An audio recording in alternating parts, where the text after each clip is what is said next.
Halo teman-teman, ketemu lagi nih sama kakak. Kali ini kita akan membahas tentang jurnal ya.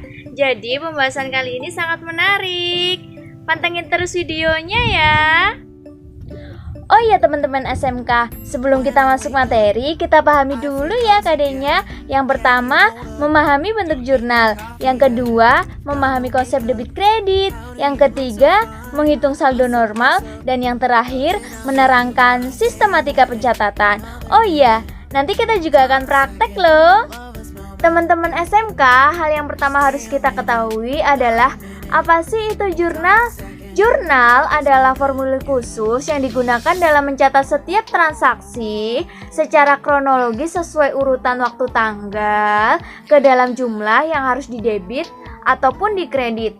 Secara sederhana, jurnal itu form atau formulir di mana fungsinya itu untuk mencatat sebuah transaksi secara kronologis atau secara urutan waktu tanggal di mana nanti akan mempengaruhi akun-akun tertentu di mana jumlahnya itu harus dianalisis, mau dimasukin di debit atau mau dimasukin di kredit. Lanjut ya, yaitu bentuk jurnal. Jurnal itu bentuknya berkolom-kolom. Jadi apa aja sih isinya? Ada tanggal, keterangan, referensi, debit dan juga kredit. Kita bahas satu-satu ya. Tanggal, kolom tanggal diisi apa sih? Ya tanggal lah, gitu ya.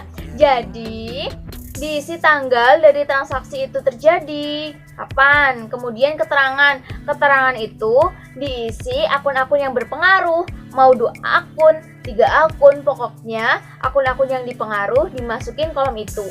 Kemudian referensi. Referensi itu nomor akun yang bersangkutan. Kemudian debit dan kredit nanti diisi apa? Diisi jumlah nominal rupiah ataupun jumlah nominal dolar yang bersangkutan dari akun tersebut. Konsep debit kredit. Sebelum kita masuk ke konsep debit kredit, kita harus mengingat-ingat dulu nih rumus yang dulu kita sudah pernah belajar. Rumus dari persamaan dasar. Jadi persamaan dasarnya ada harta sama dengan utang plus modal, atau harta sama dengan utang modal pendapatan, atau harta sama dengan utang modal pendapatan dikurangi beban. Jangan sampai lupa ya, kita bahas satu persatu. Jadi kalau seumpamanya harta itu mempunyai pengaruh bertambah, dia nanti akan nominalnya disimpan atau dimasukkan di sisi debit. Kalau seumpamanya nominalnya berkurang, nanti dia akan dimasukkan di sisi kredit.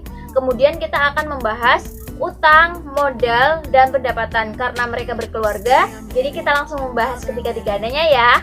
Jadi mereka itu kalau bertambah, utangnya bertambah, modalnya bertambah, pendapatannya bertambah, nominalnya dimasukkan di sisi kredit. Tapi kalau seumpamanya berkurang, itu berarti sebaliknya, dimasukkan di sisi debit. Kemudian yang terakhir adalah beban. Jadi beban itu bukan sama dengan harta sih. Maksudnya konsepnya itu sama dengan harta. Jadi kalau seumpamanya bebannya itu bertambah, dia nominalnya dimasukin di debit. Tapi kalau seumpamanya bebannya itu berkurang, berarti nominalnya dimasukin di kredit.